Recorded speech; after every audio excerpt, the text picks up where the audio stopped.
what's happening in our community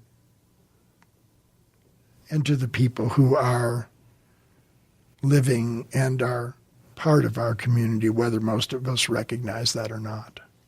Yeah, we recently lost a longtime participant in our program, a Bisbee local, super special, unique individual, and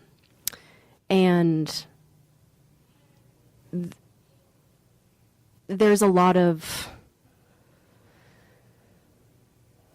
complications around his death, and which is the case with many people who die young when they're using drugs, regardless if it's an overdose or something else. This is an individual who was sick for potentially quite some time, but didn't feel comfortable seeking medical care or medical attention. And that has everything to do with the stigma against people who use drugs and how you're treated when you go into a emergency department and you are perceived as someone who uses drugs, perceived as someone as lived outside.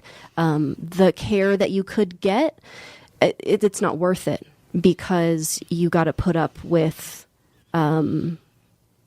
being treated like less than a human. And, you know, I'm not making any statements about our local hospitals or our local nurses. These are wonderful people.